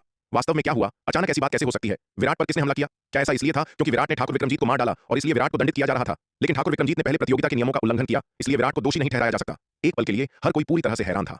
रेणुका, क्या तुम वास्तव में इतनी जिद्दी होने वाली हो और इस छोकरे को बचाने के लिए दृढ़ संकल्पित हो? एल्डर फनीश्वर और अन्य लोग उत्तरी मंडप की तीसरी मंजिल से बाहर उड़े, अखाड़े के ऊपर पहुंचे और महारानी रेणुका को ठंडेपन से घूरा। सभी ने महारानी रेणुका के हाथ में लंबी तलवार पर एक नजर डाली, जिससे एक अविश्वसनीय रूप से भयानक आभा निकल रही थी और तुरंत चौंक गए। दिव्य पवन महल ने वास्तव में एक आधी लंबी तलवार जादुई खजाना प्राप्त कर लिया था और ऐसा लग रहा था कि महारानी रेणुका ने इसे पूरी तरह से अपनी जन्मजात कलाकृति में परिष्कृत कर लिया था। वे देख सकते थे कि महारानी रेणुका और आधी लंबी तलवार जादुई खजाना पूरी तरह से एकीकृत थे, बिना किसी बाधा के। एक विशेषता जो केवल जन्मजात कलाकृतियों में परिष्कृत जादुई खजाने के पास होती है, अन्यथा आदि स्तर की एक लंबी तलवार महारानी रेणुका द्वारा बिना किसी प्रतिरोध के इतनी आज्ञाकारी रूप से नहीं पकड़ी जाती। यह देखकर हर कोई आश्चर्य और अनिश्चितता से भर गया। महारानी रेणुका ने ऐसा कैसे किया? यह वास्तव में अविश्वसनीय था। क्या एक आधी लंबी तलवार जादुई हथियार इतनी आसानी से परिष्कृत हो जाता है?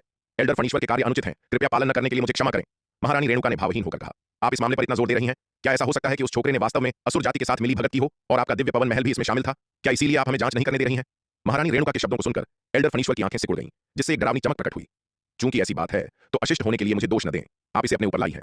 असुर जाति के साथ मिली भगत करने वाले जासूसों के लिए दांव संघ का नियम है, कोई दया नहीं। एल्डर फनीश्वर ने महारानी रेणुका और नीचे मौजूद अन्य लोगों की ओर देखा। उनका स्वर बर्फीला था। एल्डर फनीश्वर के शब्दों ने सभी की रीढ़ में सिहरन दौड़ दी। एल्डर फनीश्वर से निकलने वाली तीव्र हत्यारी मंशा को देखते हुए यह स्पष्ट था कि वह वास्तव में महारानी रेणुका और अन्य लोगों को मारने का इरादा रखते थे।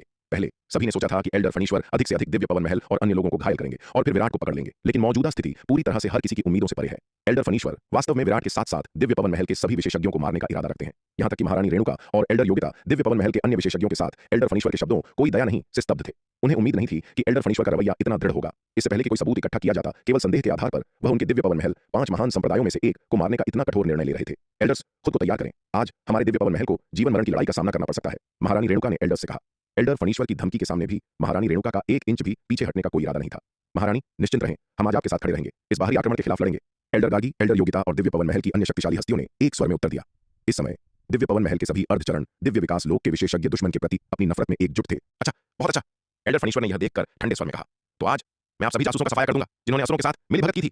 इसके साथ एल्डर फनीश्वर ने अचानक हमला किया। अपनी हथेली को अखाड़े के नीचे के क्षेत्र की ओर पटक दिया। तुरंत असीम दबाव ले जाने वाला एक विशाल हाथ अखाड़े के ऊपर आकाश में दिखाई दिया, जो नीचे दिव्य पवन महल के सदस्यों की ओर पटक दिया गया।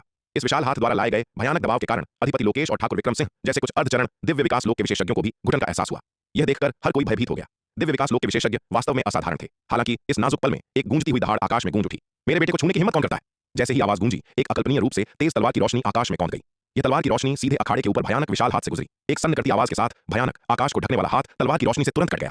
एल्डर फनीश्वर एक चीख निकाले बिना नहीं रह सके। यह तलवार की रोशनी अविश्वसनीय रूप से तेज और भयानक थी और इसका दिखना बहुत अचानक था। पूरी तरह से अप्रत्याशित रूप से पकड़े जाने पर एल्डर फनीश्वर के पास तलवार की रोशनी से अपना हाथ कटने से पहले प्रतिक्रिया करने का कोई समय नहीं था। इस दृश्य ने उपस्थित सभी लोगों को चौंका दिया। उनके चेहरे पर घोर आश्चर्य था।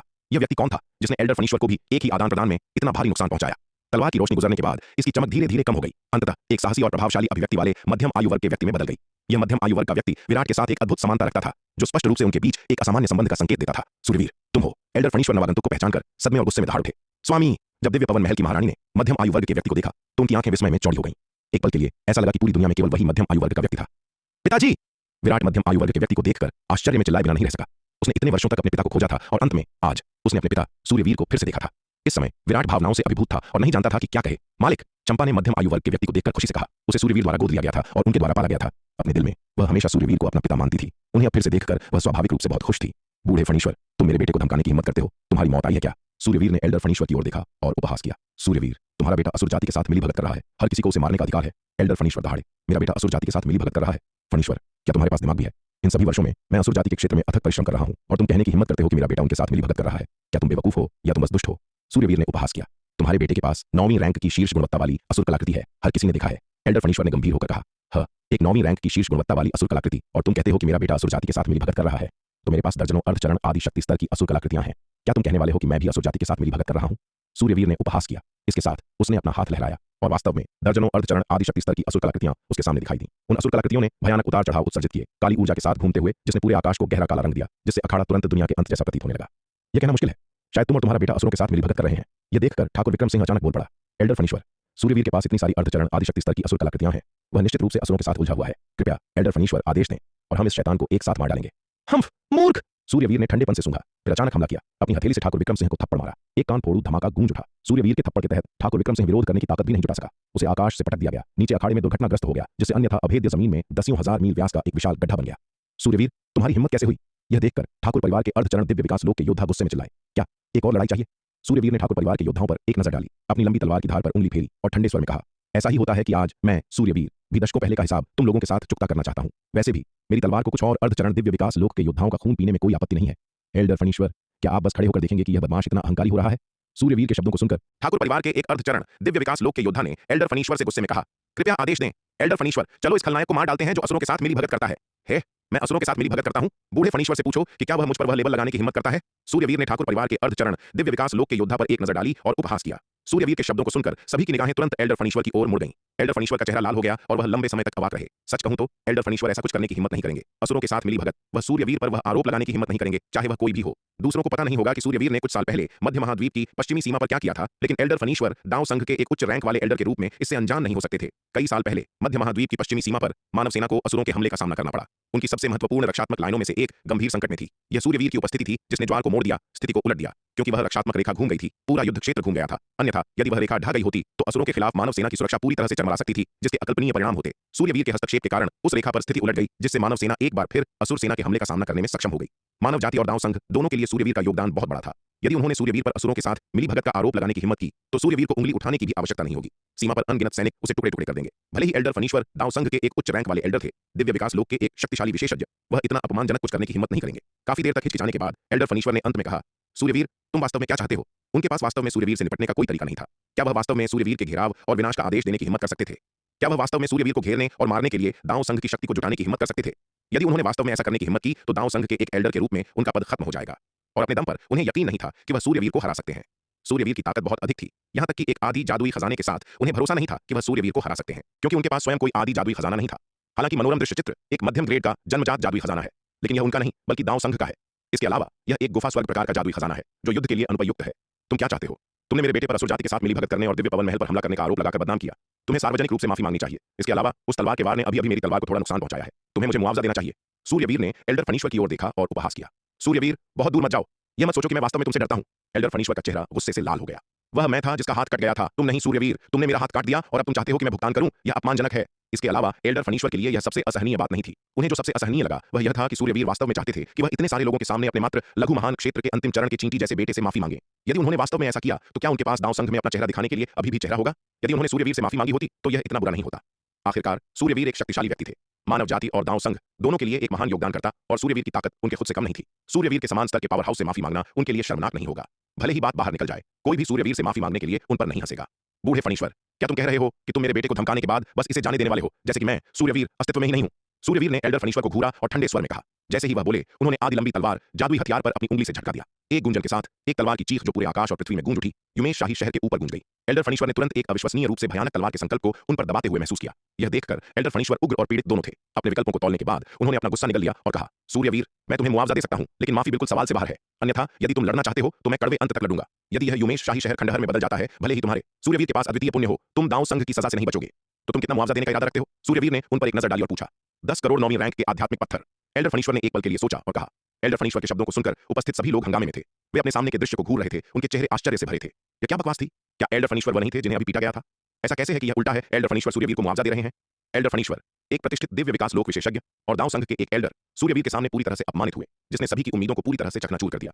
इससे सभी को एहसास हुआ कि सूर्यवीर की ताकत वास्तव में कितनी भयानक थी और उसके साथ कुछ अज्ञात हुआ होगा। अन्यथा एल्डर फनीश्वर ने सूर्यवीर की अद्वितीय उपलब्धियों की प्रशंसा नहीं की होती। बस सूर्यवीर के चारों ओर तैर रही दर्जनों अर्धचरण आदि स्तर की असुर कलाकृतियों को देखें। कोई बता सकता है कि इस आदमी ने असुर जाति के क्षेत्र में वर्षों से कितने अर्धचरण दिव्य विकास लोक के विशेषज्ञों को मार डाला है, और वे उस पर अत्यंत शक्तिशाली अर्धचरण दिव्य विकास लोक के विशेषज्ञ थे। असुर जाति के भीतर मानव जाति की तरह हर अर्धचरण दिव्य विकास लोक के विशेषज्ञ के पास अर्धचरण आदि स्तर की असुर कलाकृति नहीं होती है। केवल असाधारण रूप से उच्च शक्ति वाले ही उनके पास होते हैं। बाकी सब कुछ एक तरफ रखते हुए सूर्यवीर ने जिन अर्धचरण दिव्य विकास लोक के असुर विशेषज्ञों को मारा, उनकी भारी संख्या दाव संघ में दिव्य विकास लोक से नीचे के किसी भी योद्धा को कुचलने के लिए पर्याप्त है। वास्तव में कई दिव्य विकास लोक के विशेषज्ञों ने सूर्यवीर जितने असुर विशेषज्ञों को नहीं मारा होगा। आकाश में दृश्य को देखते हुए विराट मदद नहीं कर सका, लेकिन आंतरिक रूप से आह भरी। उसके पिता के कार्य वास्तव में प्रभावशाली थे। शुरुआत में ही उन्होंने एल्डर फनीश्वर को 10 करोड़ से अधिक 9वीं रैंक के आध्यात्मिक पत्थर देने के लिए मजबूर किया। 10 करोड़ 9वीं रैंक के आध्यात्मिक पत्थर पूरे 1 खरब 8वीं रैंक के आध्यात्मिक पत्थर हैं। इतनी बड़ी दौलत कमाने में उसे कितना समय लगेगा? 10 करोड़ 9वीं रैंक के आध्यात्मिक पत्थर। बूढ़े फनीश्वर, क्या तुम्हें लगता है कि तुम एक भिखारी को पैसे दे रहे हो? सूर्यवीर ने सूंघा। क्या मैं ऐसा व्यक्ति दिखता हूं जिसके पास 10 या 20 करोड़ 9वीं रैंक के आध्यात्मिक पत्थरों की कमी है? जैसे ही वह बोले, सूर्यवीर ने अपने सामने तैर रही दर्जनों अर्धचरण आदि स्तर की असुर कलाकृतियों पर एक नजर डाली। इन अर्धचरण आदि स्तर की जादुई कलाकृतियों में से प्रत्येक कम से कम 10 करोड़ 9वीं रैंक के आध्यात्मिक पत्थरों के लायक है। हिस! जिस क्षण सूर्यवीर ने यह शब्द कहे, अखाड़े में आश्चर्य की लहर दौड़ गई। धत्तेरे की, वह वास्तव में 10 करोड़ 9वीं रैंक के आध्यात्मिक पत्थरों को एक पैसा भी नहीं मानता। वह 10 करोड़ 9वीं रैंक के आध्यात्मिक पत्थर हैं, 10 करोड़ 8वीं रैंक के आध्यात्मिक पत्थर नहीं। यहां तक कि कई अर्धचरण दिव्य विकास लोक के विशेषज्ञों के लिए यह एक इमेंस संपत्ति है। कई अर्धचरण दिव्य विकास लोक के विशेषज्ञों के पास उनकी पूरी संपत्ति संयुक्त होने के बावजूद 10 करोड़ 9वीं रैंक के आध्यात्मिक पत्थर नहीं हो सकते हैं। केवल अर्धचरण दिव्य विकास लोक में पर्याप्त धन वाले लोगों के पास 10 करोड़ से अधिक 9वीं रैंक के आध्यात्मिक पत्थर हो सकते हैं। और अब सूर्यवीर वास्तव में सोचते हैं कि 10 करोड़ 9वीं रैंक के आध्यात्मिक पत्थर बहुत कम है। हालांकि जब सभी ने उसके हाथ में आदि लंबी तलवार, जादुई हथियार और फिर उसके चारों ओर तैर रही दर्जनों अर्धचरण आदि स्तर की असुर कलाकृतियों पर एक नजर डाली, तो वे राहत की सांस लेने के अलावा कुछ नहीं कर सके। सूर्यवीर को वास्तव में 10 करोड़ 9वीं रैंक के आध्यात्मिक पत्थरों की अवहेलना करने का अधिकार था।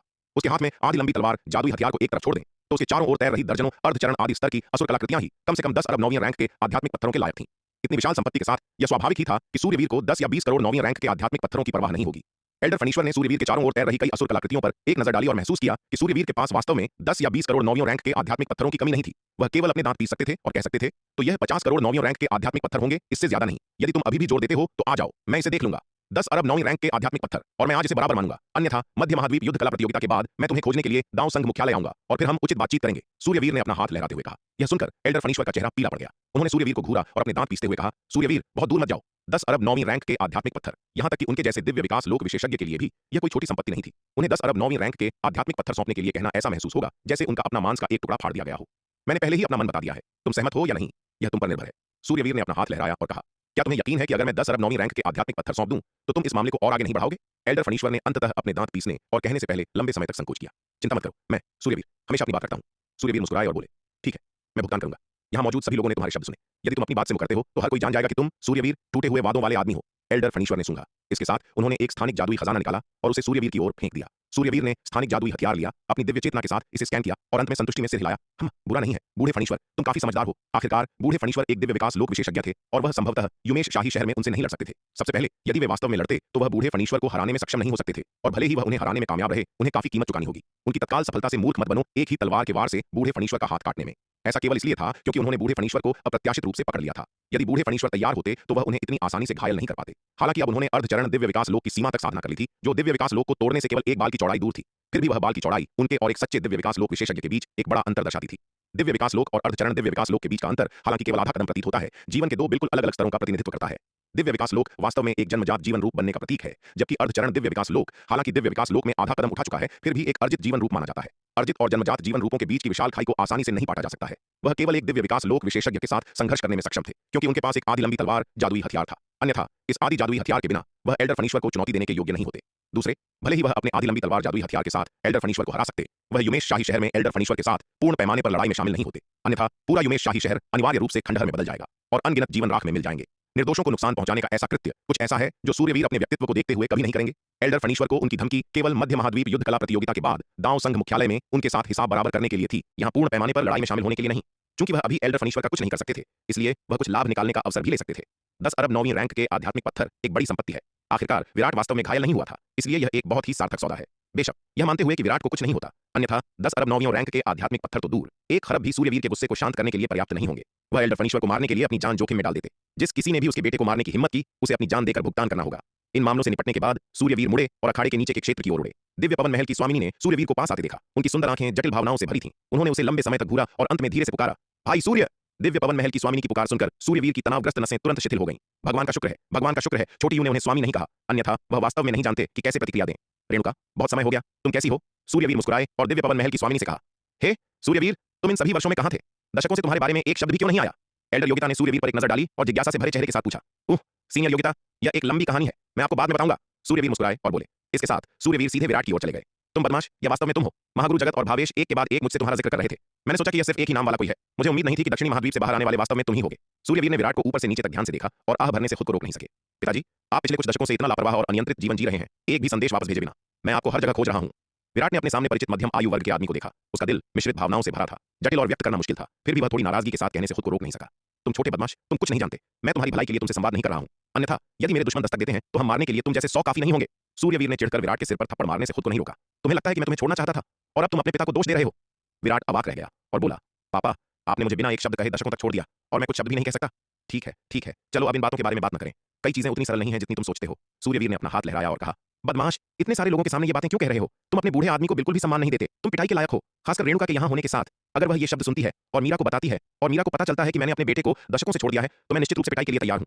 मालिक, इस समय चंपा आगे बढ़ी और बहुत खुशी के साथ सूर्यवीर को पुकारा, चंपा, तुम छोटी लड़की, तुम कितनी बड़ी हो गई हो। ओह, तुमने वास्तव में अर्धचरण आरोहण लोक तक साधना की है। बुरा नहीं, बिल्कुल बुरा नहीं। मैंने कभी नहीं सोचा था कि मैं सूर्यवीर तुम्हें गलत आंक सकता हूं। उस समय मैंने सोचा था कि तुम्हारी मार्शल आर्ट योग्यता खेती करने के लिए बहुत खराब थी। सूर्यवीर ने आश्चर्य के साथ चंपा को देखते हुए कहा, यह सब छोटे मालिक की मदद की वजह से है। चंपा ने आज्ञाकारी रूप से कहा। एल्डर फनीश्वर ने सूर्यवीर और अन्य लोगों को नीचे बातें करते देखा जैसे कि कोई और आसपास नहीं था, और उनका चेहरा काफी अप्रिय हो गया। हालांकि वह इस समय सूर्यवीर को उकसाने की हिम्मत नहीं कर सकते थे, इसलिए वह केवल एल्डर जगमोहन को आंख मार सकते थे। यह देखकर एल्डर जगमोहन ने असहाय महसूस किया। तुम, एल्डर फनीश्वर, सूर्यवीर को उकसाने की हिम्मत नहीं करते, लेकिन तुम चाहते हो कि मैं बलि का बकरा बनूं। तुम वास्तव में इंसान नहीं हो। हालांकि चूंकि एल्डर फनीश्वर ने आदेश दिया था, एल्डर जगमोहन अवज्ञा करने की हिम्मत नहीं कर सकते थे। उनके पास गोली खाने और नीचे उड़ने के अलावा कोई विकल्प नहीं था। सावधानी से सूर्यवीर से कहा, सूर्यदाव जी, हमारी मध्य महाद्वीप युद्ध कला प्रतियोगिता अभी खत्म नहीं हुई है। सूर्यदाव जी और बाकी सभी, क्या आप कृपया हम पर एक एहसान कर सकते हैं? सूर्यवीर कभी दांव संघ के दांवजी थे और लगभग दांव नेता बन गए थे। हालांकि बाद की घटना के कारण सूर्यवीर पूरे मध्य महाद्वीप से गायब हो गए। हालांकि सख्ती से कहा जाए तो सूर्यवीर को अभी भी दांव संघ का सदस्य माना जाता था, इसलिए एल्डर जगमोहन ने अभी भी सूर्यवीर को सूर्यदावजी के रूप में संबोधित किया। ओह, चूंकि तुम मध्य महाद्वीप युद्ध कला प्रतियोगिता आयोजित करना चाहते हो तो तुम जारी रख सकते हो, मेरी चिंता मत करो। सूर्यवीर इस बारे में बात करने के लिए काफी आसान थे। आखिरकार वह कभी दांव संघ में एक महत्वपूर्ण व्यक्ति थे और इसके प्रति एक मजबूत अपनेपन की भावना महसूस करते थे।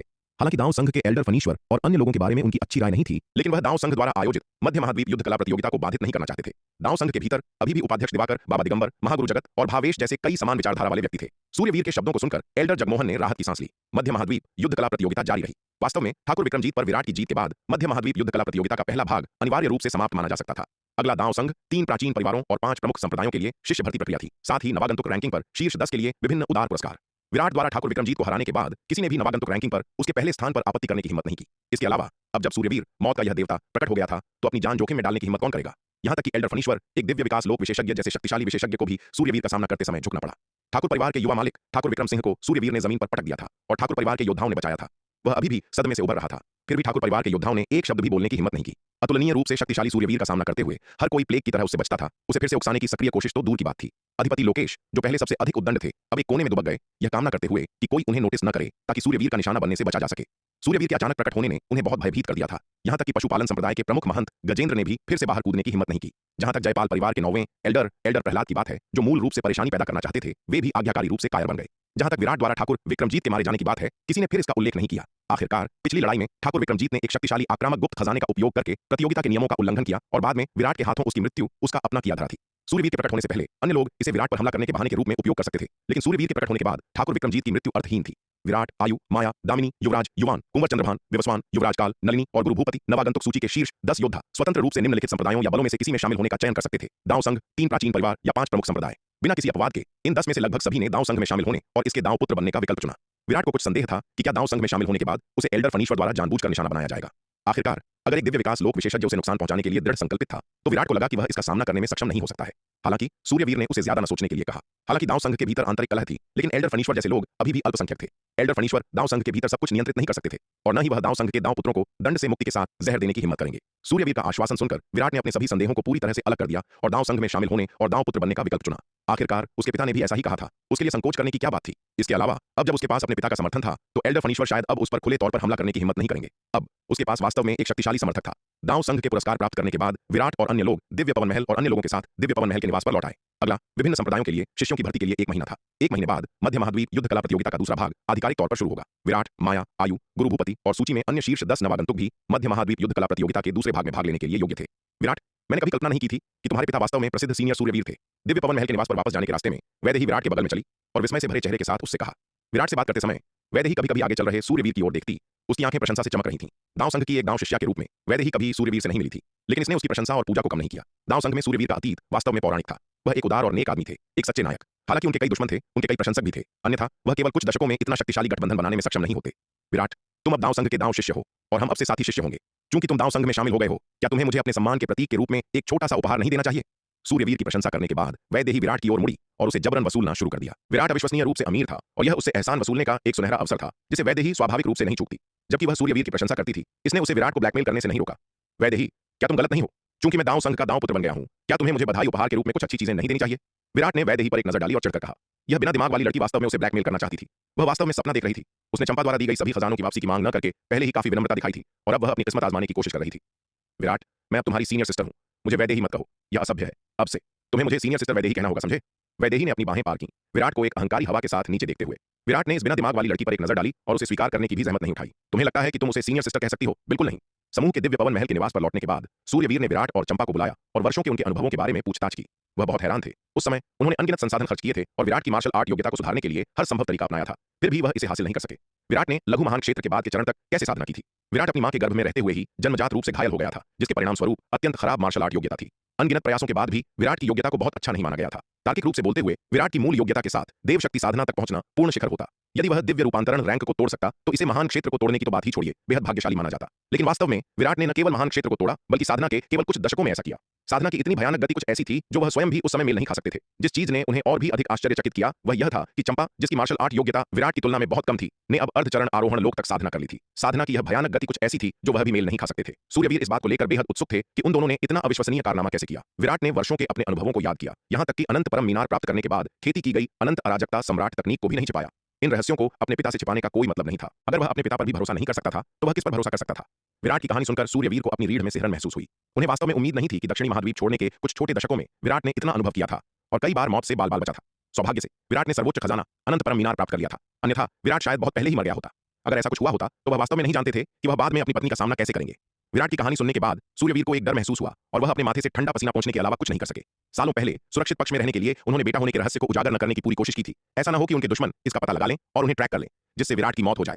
इसलिए उन्होंने विराट की सुरक्षा के लिए किसी की व्यवस्था नहीं की थी। जबकि इसने विराट को ठाकुर और जयपाल परिवारों जैसे शक्तिशाली दुश्मनों के खतरों से बचाया, इसने विराट को बिना किसी सुरक्षा के छोड़ दिया, जिससे उसे अकेले अन्य दिशाओं से जोखिमों का सामना करना पड़ा। सौभाग्य से उसका बेटा अविश्वसनीय रूप से भाग्यशाली था और खतरे से बचने में कामयाब रहा, अन्यथा वह अपने बेटे को फिर कभी नहीं देख पाते। लेकिन यह जानकर कि विराट की पहले से ही एक बेटी है, सूर्यवीर बहुत खुश हुए। बच्चे, इस मध्य महाद्वीप युद्ध कला प्रतियोगिता के समाप्त होने के बाद तुम्हें मुझे अपनी आज्ञाकारी और प्यारी पोती को देखने देना चाहिए। अगर तुम्हारी मां को पता होता कि तुम पहले से ही शादीशुदा हो और बच्चे हैं तो वह बहुत खुश होती।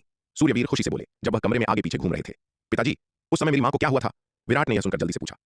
यह इतना आसान नहीं है। तुम्हारी मां 3 प्राचीन कुलीन परिवारों में से एक जयपाल परिवार की सबसे बड़ी बेटी है। मेरी मौजूदा ताकत के साथ मैं संभवतः उस क्षमता की ताकत का मुकाबला नहीं कर सकता। सूर्यवीर ने यह सुनकर बेबसी से आह भरी।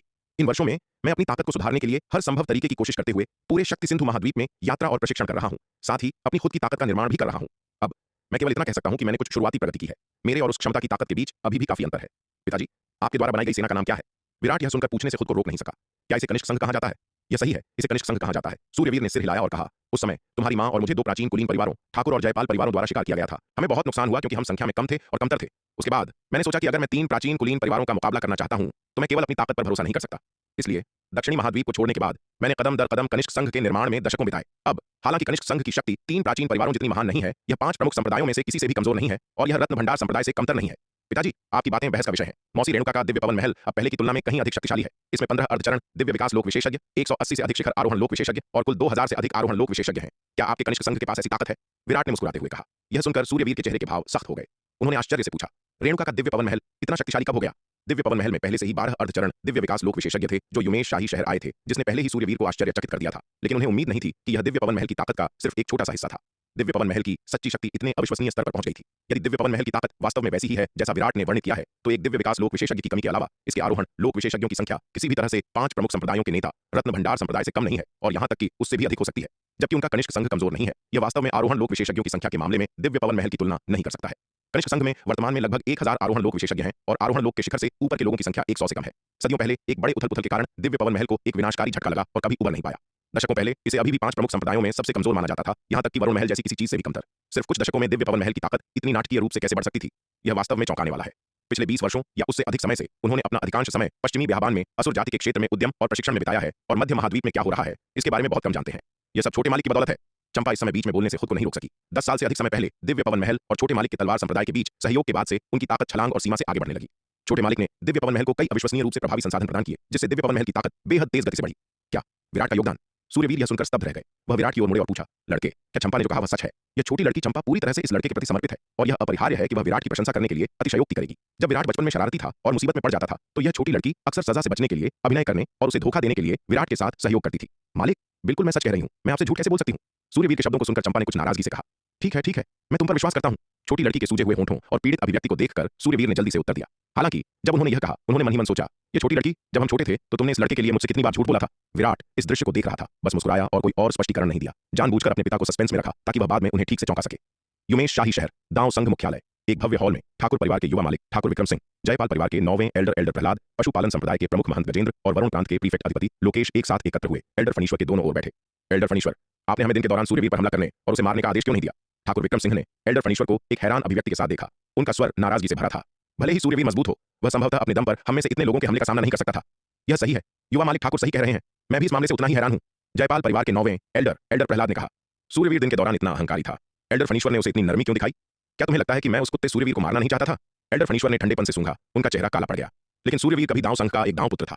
यदि मैं उसे बिना किसी कारण के मारता हूं तो मैं दांव संघ लौटने पर बुजुर्ग परिषद को क्या समझाऊंगा? बस इतना कहिए कि उसने असुरों के साथ मिली भगत की। उसके बेटे के पास एक शीर्ष श्रेणी की 9वीं रैंक की असुर कलाकृति है और उसके पास दर्जनों अर्धचरण आदि स्तर की असुर कलाकृतियां हैं। क्या यह साबित करने के लिए पर्याप्त नहीं है कि उसने असुरों के साथ मिली भगत की? ठाकुर विक्रम सिंह ने कहा, है अगर चीजें उतनी ही सरल होती जितनी तुम सोचते हो तो क्या तुम्हें लगता है कि मैं एक मूर्ख हूं जो इसे समझ भी नहीं सकता? एल्डर फनीश्वर ने ठाकुर विक्रम सिंह पर एक नजर डाली और ठंडेपन से सूंघा। किसी पर भी असुरों के साथ मिली भगत का आरोप लगाया जा सकता है, लेकिन यह एक व्यक्ति सूर्यवीर नहीं हो सकता। कोई भी इस बहाने पर विश्वास नहीं करेगा। अगर मैं सूर्यवीर को मारने के लिए इस बहाने का उपयोग करता हूं तो दांव संघ लौटने पर मैं बिना कब्र के मर जाऊंगा। क्यों? ठाकुर विक्रम सिंह ने पूछा, हैरान होकर। तुम्हें कोई अंदाजा नहीं है कि सूर्यवीर ने कई साल पहले मध्य महाद्वीप की पश्चिमी सीमा पर क्या किया था? यदि तुम उसके कार्यों की भयावहता को जानते तो तुम इस तरह नहीं सोचते। एल्डर फनीश्वर ने ठंडे स्वर में कहा, कई साल पहले जब दांव संघ सेना और असुर सेना अपने सबसे नाजुक दौर में थी तो यह सूर्यवीर की उपस्थिति थी जिसने एक ही तलवार के वार से असुर सेना के युद्ध गठन को तोड़ दिया, लाखों कुलीन असुर सैनिकों को नष्ट कर दिया, सबसे महत्वपूर्ण मोर्चे पर लड़ाई का ज्वार मोड़ दिया और इस प्रकार पूरे युद्ध क्षेत्र की दिशा को उलट दिया। उस लड़ाई में सूर्यवीर ने मानव जाति और दांव संघ के लिए अद्वितीय योगदान दिया, जिससे असुर सेना का आक्रमण विफल हो गया। इस वजह से असुर कमांडर इन चीफ असुर भैरव ने सूर्यवीर के खिलाफ फांसी का सर्वोच्च आदेश जारी किया है। इसके अलावा मैंने सुना है कि इन वर्षों में सूर्यवीर पूरे पश्चिमी बियाबान में शक्तिशाली असुरों का शिकार कर रहा है। उसके पास मौजूद दर्जनों अर्धचरण आदि स्तर की असुर कलाकृतियां उन असुरों से प्राप्त की गई थीं जिन्हें उसने मारा था। क्या तुम्हें लगता है कि सूर्यवीर ऐसा कुछ करेगा यदि वह असुरों के साथ मिली भगत कर रहा होता? एल्डर फणीश्वर के शब्दों को सुनकर उपस्थित सभी लोग हांफने से खुद को नहीं रोक सके। एल्डर फणीश्वर, हमने पहले कभी इसके बारे में क्यों नहीं सुना?